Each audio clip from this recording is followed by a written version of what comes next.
So I always like to just take maybe even 20 seconds, 30 seconds, a minute, just to place ourselves in that center of wholeness, the center of love, that which grounds us in our very being. So if we can just take a moment together in silence.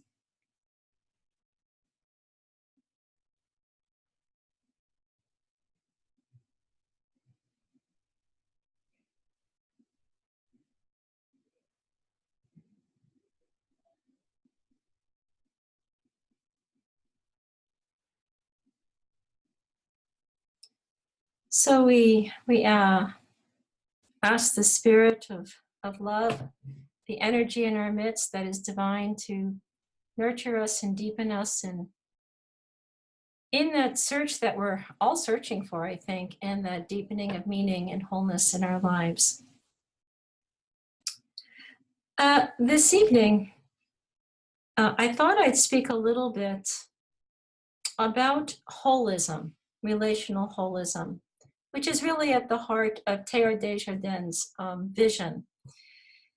We are living, as you well know, through one of the, I think in time, as we look back, we will realize this is one of the most significant paradigm shifts in history that we are engaged in right now. And it's of such monumental dimensions. I think part of the struggle is just trying to get our heads around what this shifting sands. It's as if we're standing on the earth, but the earth is moving, as if the tectonic plates beneath our feet are not exactly steady. And I think this shift has been happening since the 16th century. This is not a shift that just happened, since 1960s. It's been happening for a very long time, but the shift accelerated in the 20th century, due largely to the insights of modern science and the development of technology. And I think technology in particular has accelerated. In other words, we have been in evolution all along the way, but technology has actually accelerated this shift because our lines of communication, our information has, in a sense, expanded and quadrupled in some ways. And so consciousness is a very elusive concept, and yet something that's so fundamental to what we're about. And what we can say today is that our awareness has actually shifted and is shifting from what we have known, in a sense, to what is being known, and we're in search of, in a sense, what we are becoming. And I think part of the thing, is that so many of us grew up with a particular understanding of the human person. This is what a human person is. This is what religion is. This is what church is. That I think these shifts that we are immersed in has been the collapse of boundaries in some ways, the fluidity of boundaries, and just the boundaries themselves that we have known for so long are expanding, they're changing, and we can't quite get our heads around the fact that what we have known as a person or a church, that the boundaries of that existence are actually shifting. Now, I think one of the things that we're realizing, and this I would say, here I want to say this, I think nature is a very good teacher. And I think, one of the ways that I'm trying to approach, and what Teilhard himself, who was a scientist, approached the things of faith by the things of nature, right? And actually, all we're doing is going back to how the ancients, you might say, perceived the sense of meaning and wholeness in their own lives, right? So the ancients always looked at the cosmos, the larger world. And I think that's, in a sense, what we're trying to do today. We look at the larger world, and what does science of physics tell us?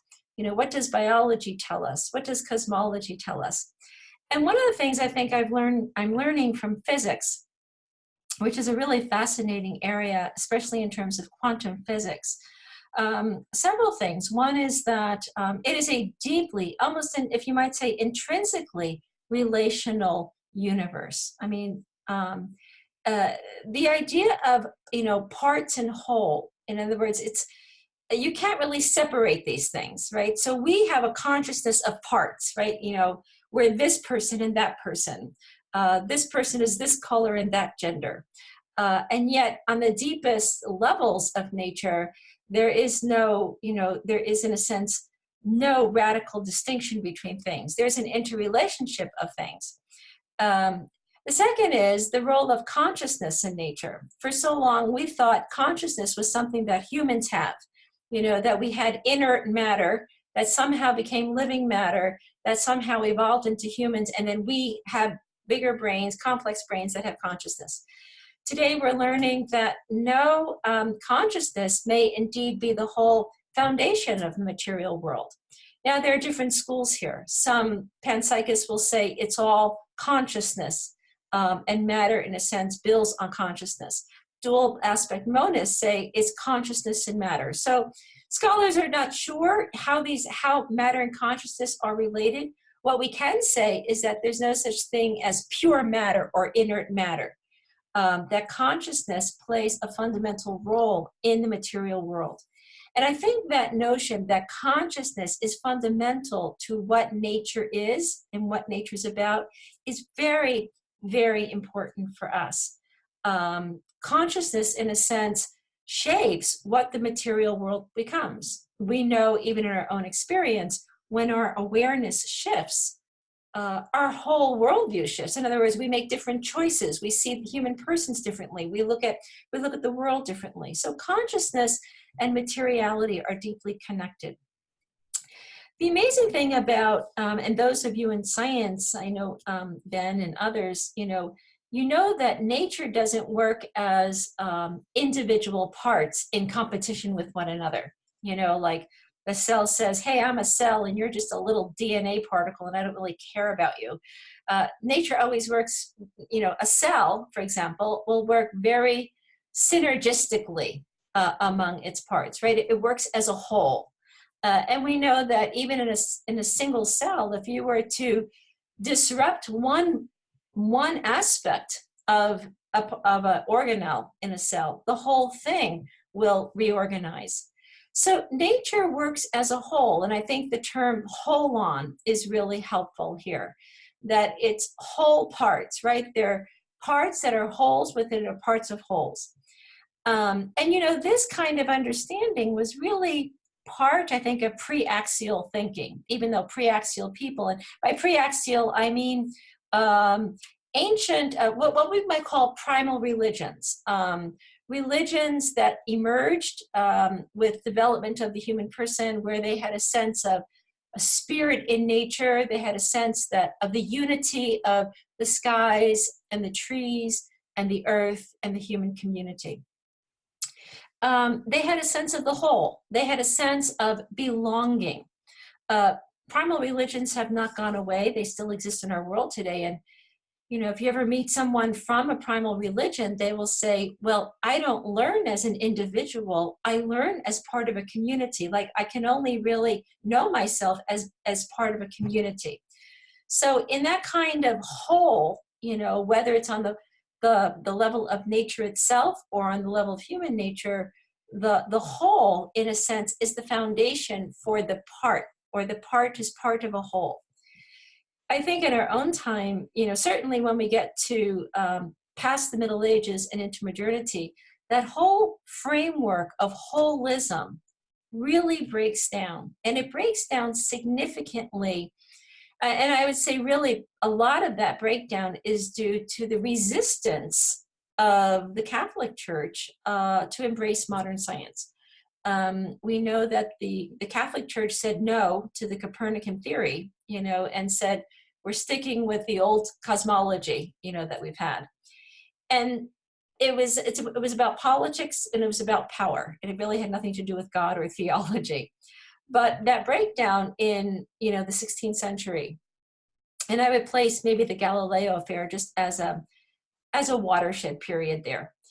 We begin to see the growing rift, right? The growing kind of disruption between the cosmos, the whole, of which we're a part. And now we have the rise of the modern individual. Here we are, the thinking self. And that thinking self has been both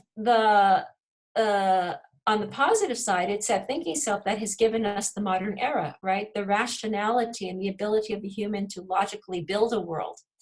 And on the other hand, that logical and analytical person has been very destructive, right? As we begin to reason and draw up logical categories of what a person is, and how do we categorize a person based on race, based on gender, based on religion.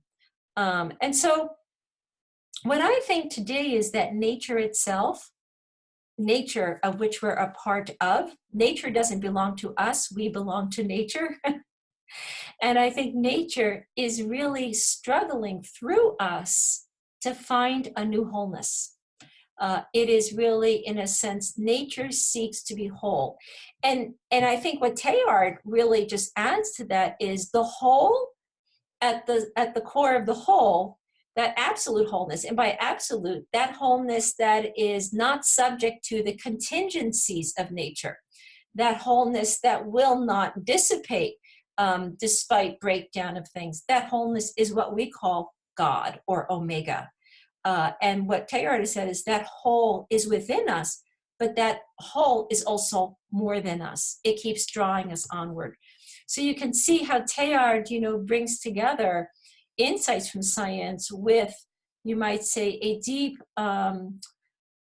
spirituality of wholeness. And maybe that's a good way to look at his Omega, as a spirituality of wholeness. And so, in fact, I just came from a panel today at school on the term Catholic or Catholicity. And this was something that I wrote about recently because someone asked in the Omega Center, are we Catholic? The word Catholic, from the Greek kata holos, the Greeks were not Catholic. They were pagan, right? They were just, worshipers of the sky and the mountains. So it's when the Greeks had a sense of a whole, like the human person as person who could observe the whole, they had to coin a word for that experience of the whole, and that's katolikos, or Catholic. And so the early Christian community adopted that word Catholic to explain gathering around a new whole where Christ is center. And that's really what katolikos meant. It meant that we gather. And the emphasis of Catholic is not on rightness, it's on gathering. It's the dynamism of gathering into a new whole. And that's really, I think, Teilhard's spirituality of Omega is a deeply incarnational spirituality of gathering into new wholes. And so that's, in a sense, what I think we're trying to deepen our understanding here. How do we gather into a new whole in an age and in a world which really has become so far apart? I mean, when we look today at the crisis of the environment, the continued global warming, the amount of plastics in the ocean is becoming alarming. The oppositional racism, the white supremacism that's still in our midst, the kind of self-righteous, thinker, of religious thinker, that, if you're not in this worldview, you're excluded. And this kind of fragmentizing kind of mindset. So I do think, and I think Teilhard saw this as well, Christianity is not a failure. It hasn't really yet been fully born. And I think that's what he realized, is that evolution, sort of the process of evolution as a descriptive process of a dynamism of change and complexity, is what, in a sense, the incarnation is about. God becomes something other than God, in a sense, to enter into, into this world, to become something more fully God in us. And so it's a dynamic principle, it's a dynamic engagement of a capacity for wholeness that's already built into us, that then becomes a new consciousness of belonging to a whole, and therefore a new way of acting in the world, a new way of choosing a world. So I might maybe just stop with those remarks, and because this is a conversation together, so to see like where are you thinking and what are you thinking in your own engagement of Teilhard's ideas, or in your own life journeys, you know, of hopefully deepening wholeness.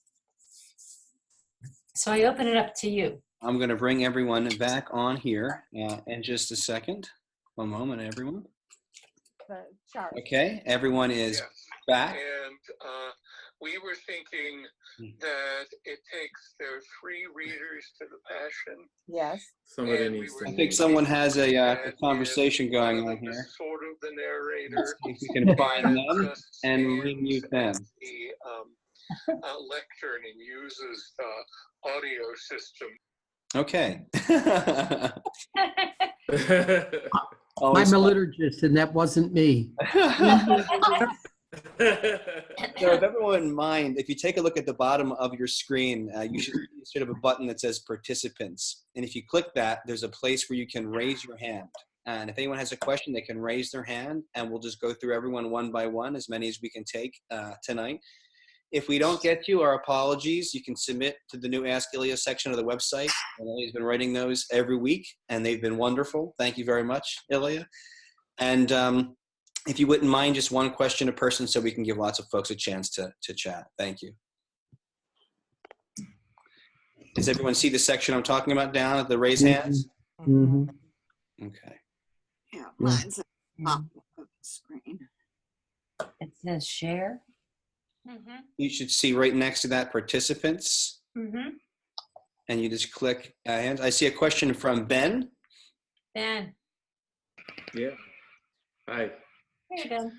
So I was intrigued by your commenting on Christianity not being a failure, but just not yet being born yet.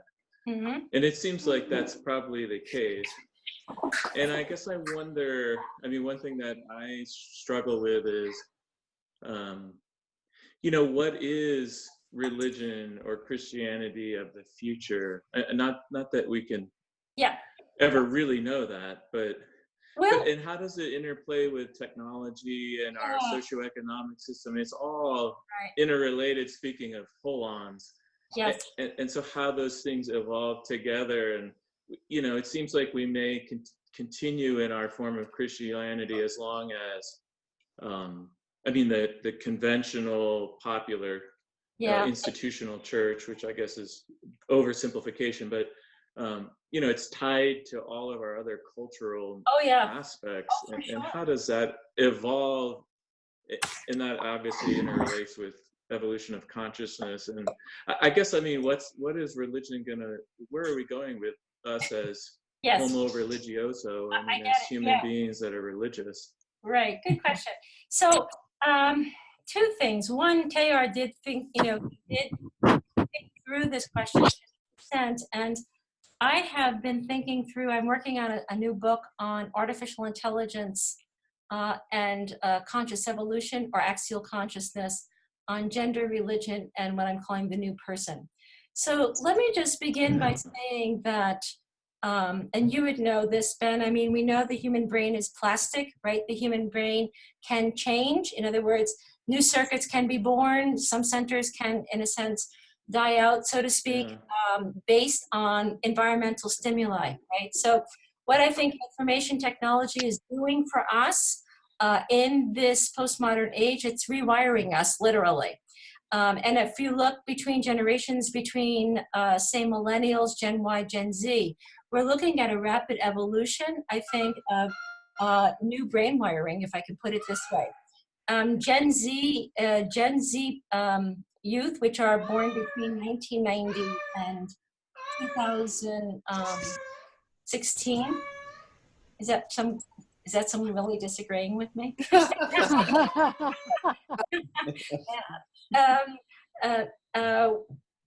There's several things. One, I think young people do not for example, they're gender fluid, right? They're not interested, like this is male, this is female. In fact, they're developing new language around this, right? It's not just she and he, it's she.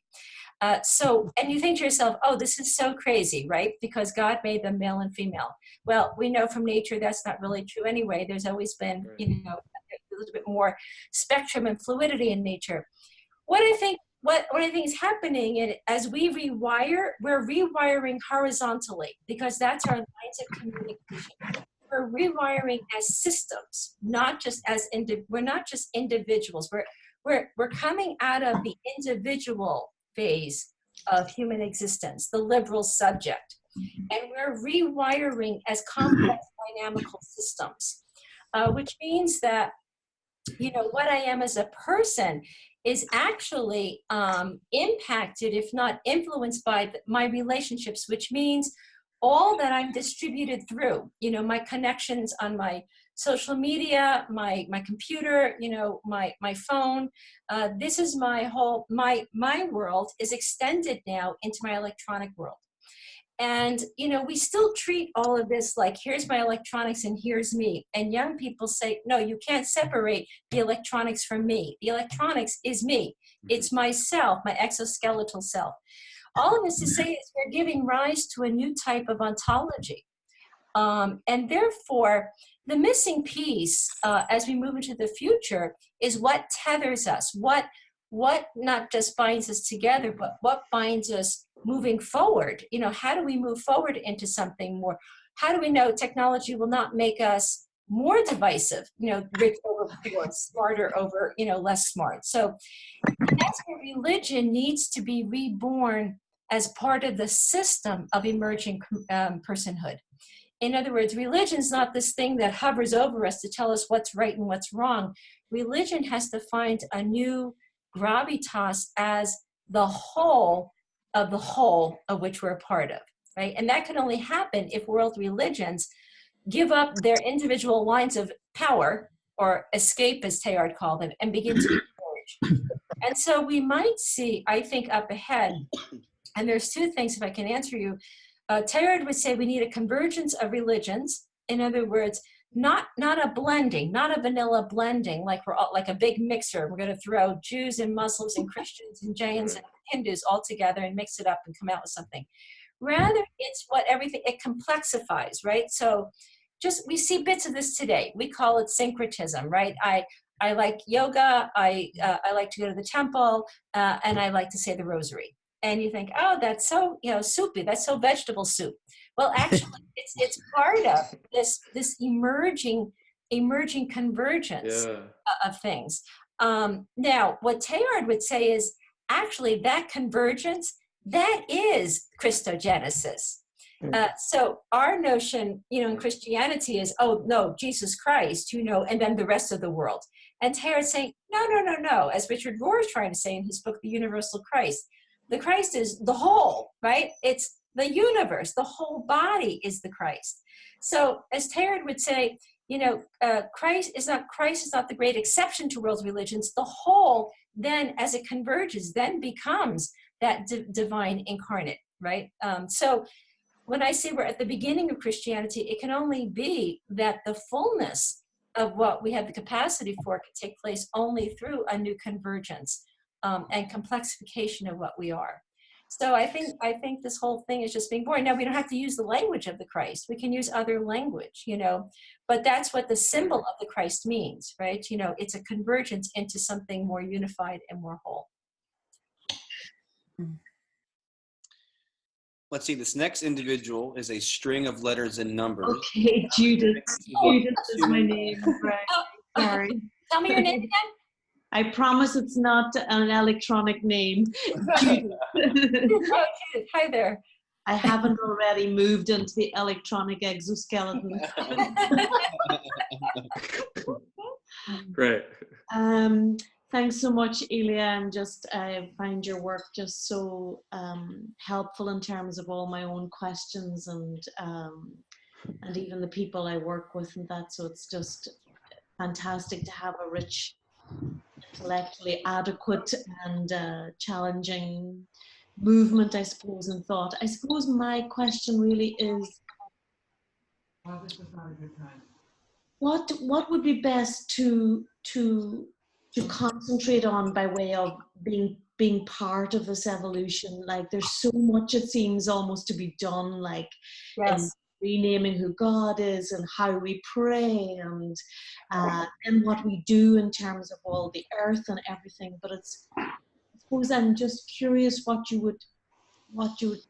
Every day our energy is so important, and what would be the areas would be most important to be concentrating on, Right. both in ourselves and with others? Yeah, great question. So, it's so one thing we know is, how we got to where we are is because a narrative was told over and over and over and over, right? We grew up with this narrative, who God is, who we are, made in the image of God, salvation, redemption, heaven, hell, right? So it became this language and this narrative that became like inscribed, like DNA in us.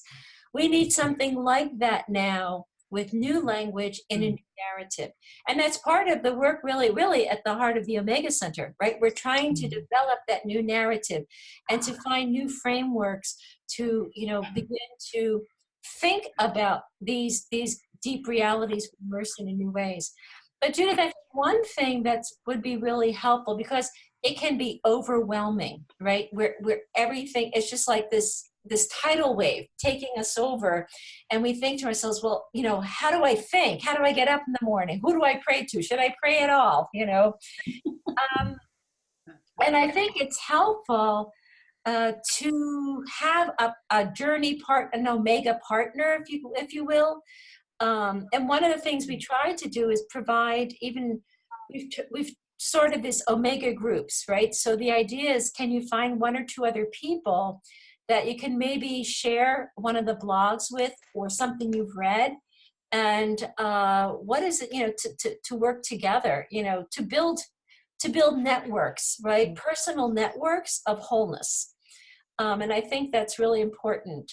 I also think, the work of CAC, Contemplative Outreach, and Center for Action and Contemplation is also really essential, because I think what they have been doing is helping us, slow down and, first of all, not get overwhelmed, realize that the whole that we seek is already within us, right? That whole is at the ineffable core of our lives.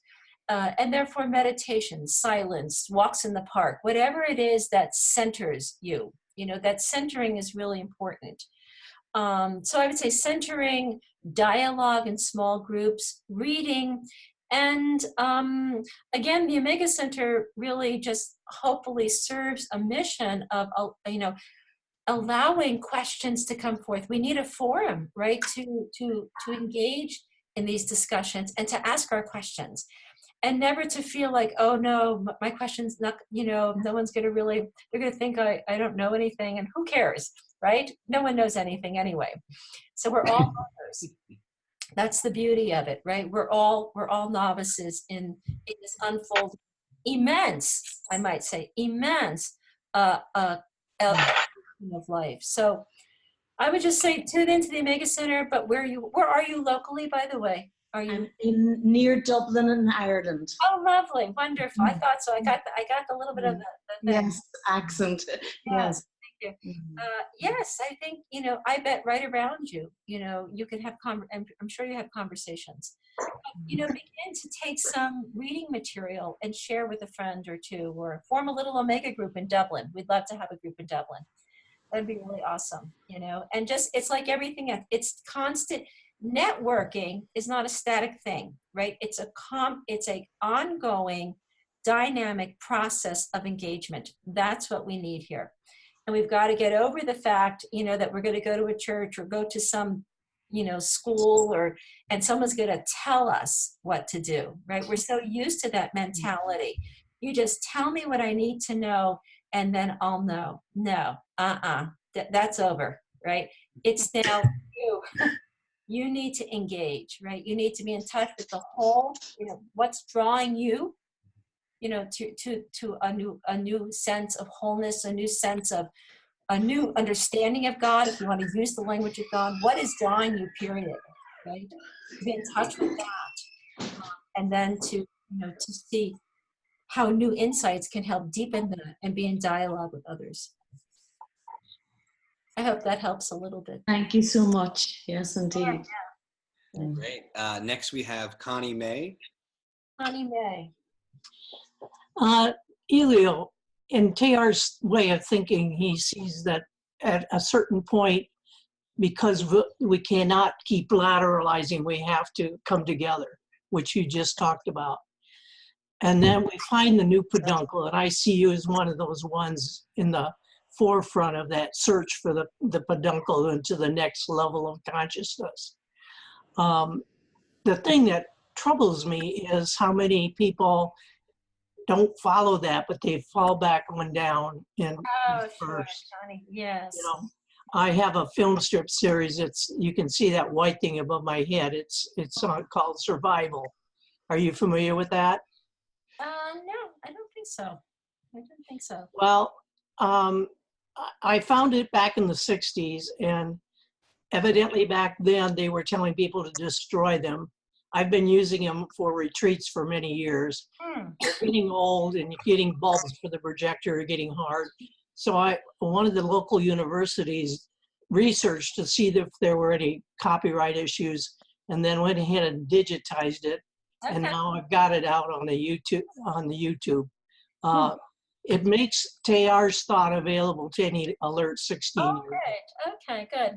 And the pictures in there are so, but one of the things as an 82-year-old person, I'm searching for hope, and I see with people like you and Richard, that hope that it may not happen in my lifetime, but it's going to happen. Okay, great, Connie. Yeah, no, I really appreciate that. So let me just say this. So 2 things here. One is evolution is a very dynamic process. And there's several things, right, in the evolution of life I think we need to keep in mind. One is that as there's convergence, there's also, loss along the way. So Yeah. death is an integral part here of complexifying life, right? If there was no death, there'd be, in a sense, no context, no basis, no resources, you might say, for the complexification of life. Second is, as we because complexity is actually this converging process, right?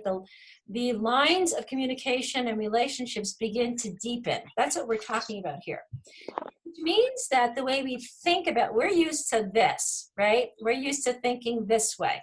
And now we're being asked to think this way. Which means as a dynamic process, it's an ongoing process. So rather than thinking of attaining something, like if we stick to this, hopefully in some point in time, we'll get to see the results.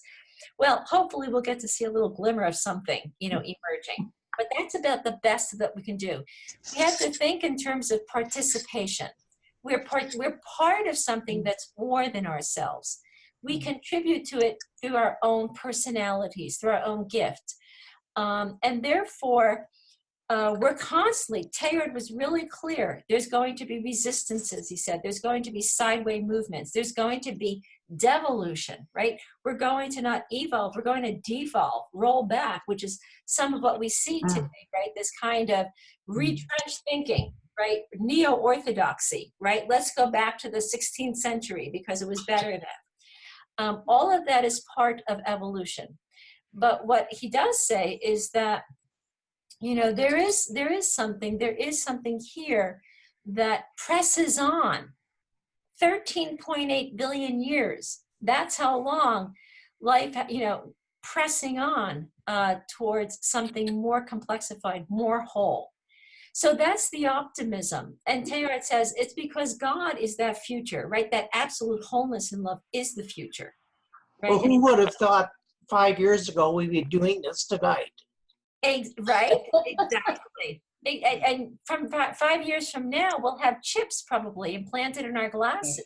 We'll just kind of maybe have a thought, and we'll just connect in a whole different way. So the beauty is that we are given this infinite capacity to imagine and to create. That's the beauty of human freedom. We can create. The question is, what will we create, and what will we create it for? Who will we Your faces give me hope. Good. Okay, next we have, I think it's El Tolk. Yeah, that's me. My name is Lynn. Tolk is my last name. Hi, Lynn. So, hi. I love these opportunities. I live for them practically, but thank you very much. I've had two things most recently that have been fascinating me the most. One is the concept of community as communion, which I came across in Beatrice Brutteaux. Yeah. And I read that and I thought, oh my gosh, I can't imagine this ever happening. But I have experienced it happening. So that's, a very exciting thing. And the other is you said that sort of not really blending, but coming together of several religions. And I got also excited about, I read several books by Raymond Panikkar, where he said that, his whole background was, the Roman Catholic mother, the Hindu father. Mm-hmm. And he said, I started a Christian, I became a Hindu, I became Buddhist or explored Buddhism, right, and returned to Christianity having never really left it. Exactly. And I just love that. Yeah. My background has been kind of all over the board, but I returned to Christianity and I have found so much there that I had no idea was there. It's been really exciting. But I also have a Buddhist background in there too, which I still draw on. And I studied for 2 years under Thich Nhat Hanh, and he has at least one book where he compares the Buddha and Jesus and the sayings and everything. Yes. Which I really appreciated. But I now think of myself as a Christian, as sort of a semi-definition, but I don't think of myself as belonging to any denomination, although technically I do have a membership at a church, and which is kind of changing because I have found another church where the rector of that church actually understands what I'm talking about. Wow. Great. Awesome. Really, life is good. Sounds like you've had a real journey, and wonderful that you have, background in Buddhism. I mean, the beauty of the Asian religions, it's really sad that we just sort of cut out the Asian religions as, I remember growing up, and it was the idea is like, if you're not Catholic and not from New Jersey, of course, Catholic, Italian, American from New Jersey, it's, you're all going to hell type thing, right? It's all just out there, right? It was like, and that's how narrow, it was in the 70s and, late 60s and stuff. And so we've come a long way, in a relatively short amount of time. Yeah. To engage in interreligious dialogue is to really realize the richness of this divine mystery, right? It cannot be exhausted. Even if we use the language God, people use that language like they actually know what they're talking about, like they actually fight over this. And I'm like, seriously, dude, really, God? That's just amazing, because God doesn't know God, that word is just pointing to the ineffable, incomprehensible mystery that's at the heart of our lives. And yet that mystery is at the heart of Buddhism in its own way, right? Whether it's nirvana, whether it's, pure consciousness. Emptiness. And that's the beauty of this whole thing. Like, rather than we get hung up, and this is the thing of our modern age, we've gotten hung up on rightness and wrongness, on, names that actually really define things. Like when we use this language, this is exactly what it is. Really? So, and so what we're saying is that, language is symbolic, but it can't exhaust what that reality is, right? That reality always exceeds, it spills over anything. And so we need to step back in a spirit. I think humility is a great thing, by the way. I think nature is humble. Hi there. And to step back in a spirit of humility and approach life, approach persons from a point of a kenosis, right? There's a beauty of being in the world where we're not always having to know, to having to do, to having to control everything, but a stance in the world that is deeply kenotic, right? That has a deep inner space. Yeah. Deep. You know, we're very good on doing. We're not so good on receiving, right? Yes. To allow persons, whoever they are, to be who they are and to receive them into us, you know. And I think if we could become receivers in a stance of humility, we would awaken to the rich beauty of this world that God is, or however you want to name that absolute reality, whatever is happening in our midst. It's an ongoing process. It's a dynamic process, you know. And the thing is, we're not finished. You know, we talk sometimes like, here we are, it's all over and done. Now it's going to hell in a handbasket. What are we going to do so we don't, you know, blow ourselves up and it, like, you know, all goes into smithereens? And I'm like, well, one thing is awaken to the fact that you're an unfinished being in evolution, right? You know, we're still being created. And that's the beauty of this whole Christogenic process or Christophanic process, you know, to use Panikar's idea. Yeah. Yeah. So thank you. Great. Thank you. Next, we have Pat Moore. Pat. Hi. I've been thinking a lot about the resurrection. Mm-hmm. And how, what words to use about the resurrection that help people enter this luring toward new life. Mm-hmm. And I just wonder what you might say about that. Yes. It's great. You know, I mean, truthfully, Christianity is, that's the whole key, by the way, right? You know, so we love babies. I mean, everyone, you know, so the incarnation's really great, but it's really about resurrection. And this is the hardest thing. This is really the core of the belief. Do we really believe we will not die? That's a really core belief. Do we really believe that physical death will not be the end of us? And I think, you know, at the heart of things, I think a lot of people are like, well, I'm not really sure. I really think this is it, you know. And, you know, what we're saying is, no, from a Christian perspective, like physical death is just actually, physical death is the first real act of who we are, believe it or not. It's not the end of who we are. It's actually the beginning of who we are.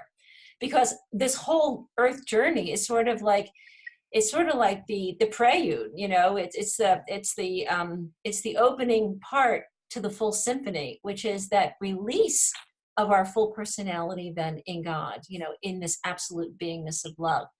So I like to think of resurrection in terms maybe of wave particle duality, you might say, or matter and energy. That what we are, you know, in core personality, that physical death, then you might say the release of the core personal energy of we are now is taken up into cosmic life, into the life of God in a new way. What is this new body that we'll get? God, I hope it's better than, you know, this one in some ways. But I think it's going to be, you know, St. Paul said, eye is not seen, ear is not heard, all that, you know, God has. And truthfully, why do we want to know, right? Wouldn't it be wonderful just to live in the surprise of ever dynamic life? And so, I mean, that's not just up ahead. I mean, now too, you know, like, because resurrection, by the way, is not like, oh, only when we physically die. I think every moment is death and resurrection. I think we're constantly living that mystery of life, death, and resurrection now, right? You know, in this moment, we're constantly right. What is new life now? It's a new awareness, a new energy, a new way of being in the world. And I think just that, you know, that culmination into resurrection will be the big bang of our own lives, you might say, into the big bang of God. You can put it that way. Thanks. Sure. Next, we have Kevin. Hi, Ilia. Good to be with everybody. Hi, Kevin. It was wonderful to hear you just say about the Paschal Mystery and needing to go through it every day. It reminds me of Ronald Rolheiser had a reflection about that was our really goal is to experience that whole Paschal cycle of living and waiting and getting new experiences and being reborn and having to go through that almost every minute of our lives. But I wanted to ask you a question about local colleges, and you talked about engaging in religious dialogue. And I know you have classes at Villanova. I am involved, especially recently, I was at Immaculata on Saturday for a workshop where they talked about neuroplasticity and contemplation. Dalesford Abbey has something on quantum spirituality on May 5th. And I've been talking to Newman. I actually talked to Sister Angela Marie today about doing a presentation out there this summer with the intent of having it lead to a course that would really talk in depth about this evolving spirituality, because if we can't really tap into the teenagers in the early 20s, then we're really putting ourselves back, I think. It can't just be us in our 50s, 60s, 70s talking about this. That's all great. And we do want to connect with each other, obviously. Yeah. But we really got to get that younger spirit involved. That's really true, Kevin. I think I know my own courses at Villanova. I try to bring in a lot of the new science in whatever I'm teaching, whether it's Christology or Trinity, or I do courses on technology and the human person. So I think it's essential. I mean, in my own view is I don't think we can do theology today apart from what the insights of modern science. So it's just, I mean, I worry that we become too abstract sometimes, even in our spirituality. We have to ground what we are in a broader context, in the context of being or nature itself, And so great that you're moving in this direction and willing to speak and offer workshops. I really, really encourage people, and that's why we're together. This is not just your own personal enrichment, but it is about you becoming, in a sense, you becoming an instrument, a channel, a network, you might say, a networking channel, that this information, these ideas can, flow through you into other people, into younger generations. I find young people they're really thirsty for understanding what is religion. They have no real sense of that, but there's a real desire for what I might call tethering. They need to be tethered to something that's beyond themselves. They know that. But they find the way religion has been framed in the old categories, it just doesn't compute. It doesn't connect, right? So part of my own work and the work of others is trying to find new language and new categories. But we have to keep working at it because we owe it to younger generations, I think, in a sense, right? It's not just all about us. We have to help younger generations, in a sense, find the grounding of their own wholeness into the future. So thanks for your work, and continue on. Donna Z has a question. Okay. So I'm an end-of-life board certified chaplain, and I quite often see little ones, kids, saying, gee, why are you worried about grandma or grandpa? They're right here with us, and so is Jesus. So it seems that the little ones, having not been too far from Alpha yet, have a real sense of Alpha. And it is indeed that we need to become like little children, because they get it and we don't. Because we've layered so much, as you say, cultural stuff on top that we've lost that. Yeah. So I tend to think, and I'm asking for your speaking to this, that what we should be doing is forget the teenagers and forget the 20-year-olds. It's too late by then. They're going to have to double back and try to redo this. Let's work with the kids in pre-K and K and early grade school and build a mystical foundation of spirituality grounded in creation. And then, and only then, if you choose or not, but add religion. But if you don't have that deep foundation, and my mom founded the first kindergarten in the Archdiocese of St. Louis, so I'm kind of prejudiced here. That's how she raised me. I was raised cosmologically, although she'd never have any idea what the heck I was talking about.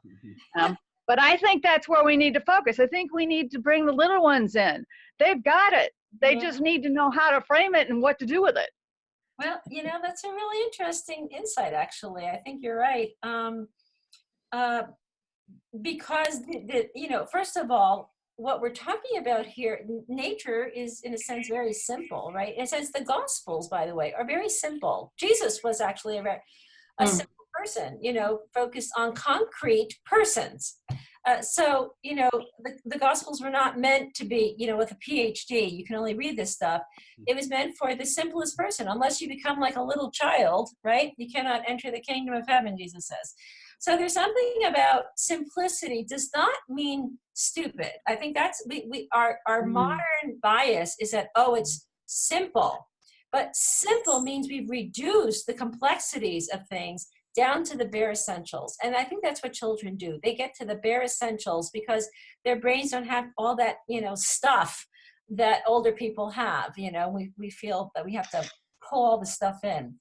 So, what you're saying, though, is very important. And, one of the things we don't do all that well, I think, is just help children. I mean, from, grammar school up, just to appreciate the universe story, big history.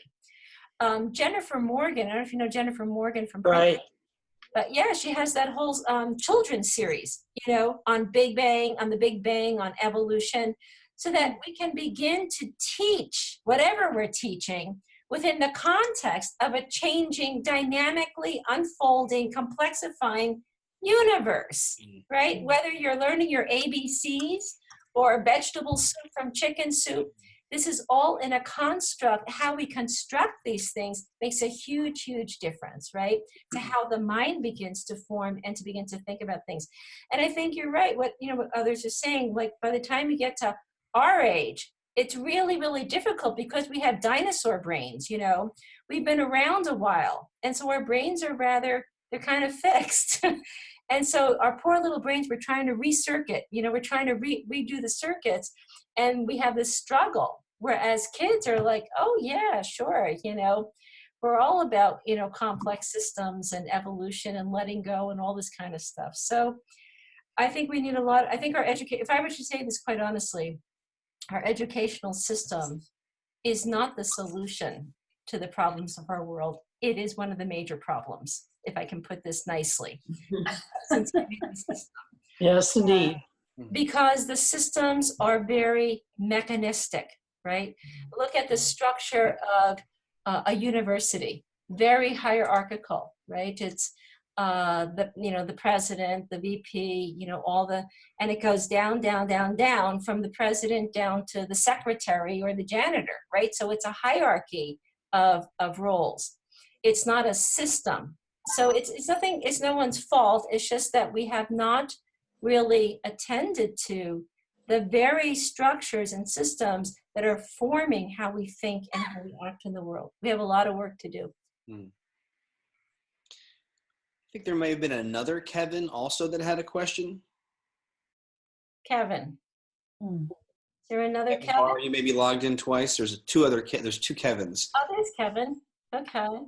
Well, actually, I have a question, Ilia, if you don't mind. You said, I wrote this down, God becomes something other than God to become more fully God in us. I thought that was astonishing. I was wondering if you could just say a few more things about that. Oh, yeah. Well, yeah, we call it the incarnation, right? So God becomes other than God, in a sense, by becoming human. And so Teilhard would say materiality actually contributes to God, but God lacks in God's own godness. And, for centuries, we could not think that God lacked anything. That would be the antipathy, the absolute heresy of talking about God. And we don't think that God may actually need us, may actually need the created world to be fully who God is. That without us, God actually lacks that fullness of the capacity to love in the most full way possible.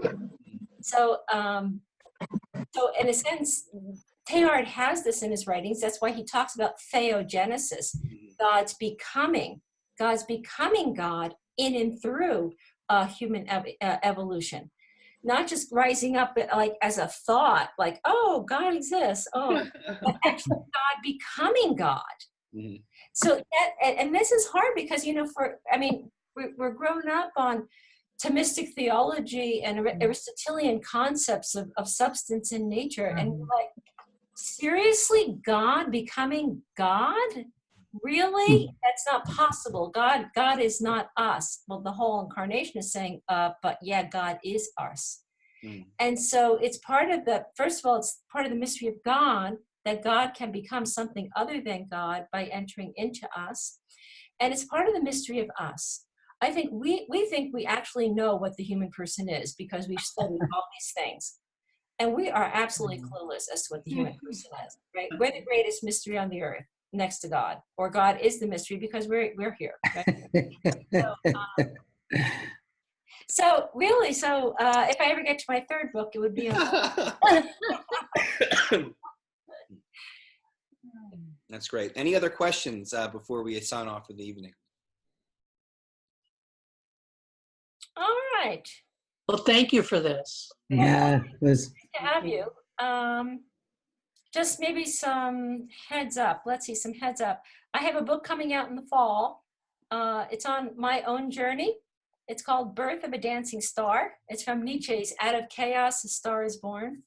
Oh. So I'm born out of chaos. So the subtitle is My Journey from Cradle Catholic to Cyborg Christian. That ought to rock. I can tell you that it's excellent. I've read it and it's wonderful. Everyone will enjoy it. Incredible story. And I'm finishing a book on AI, artificial intelligence, and human personhood. So I would just maybe encourage you, maybe following up on Judith's thing, you know, plug into the Omega Center. We have stuff on here all the time. And it's hard to do this alone. I know that it's very hard to think about this stuff alone.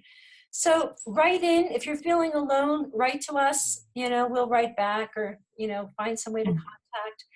Trying to build connectivity and community in a world where in this rapid pace of change, to know that how we're thinking about things, you know, that we're not alone in these new ideas, and to try to support one another in this unfolding journey of life. So have you given any thought to helping us connect with each other? That's a great idea, Connie. Yeah, briefly. I think, Greg, you know, I think we have talked about that briefly, but one of the things in forming the Omega groups would be maybe to form local groups, even online groups. You know, it doesn't have to be with me. You can meet with each other, you know.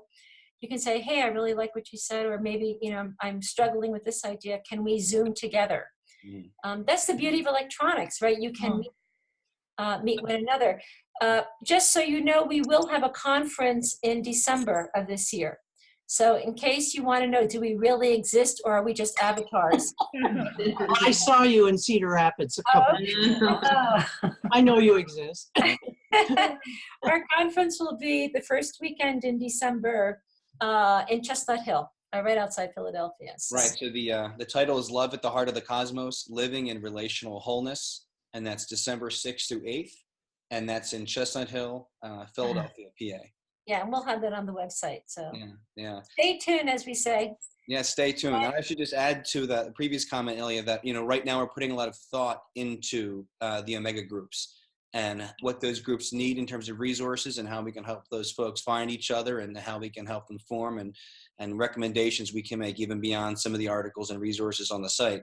If you have ideas, if you have concerns, if you have thoughts, let us know.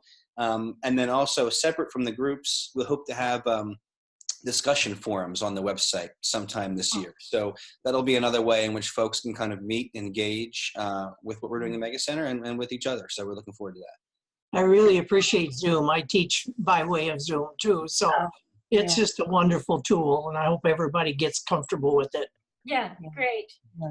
So thank you very much. God bless and peace and all good in your journeys, and lean into the moment. You know, that's where it's all here in this moment. So blessings to you.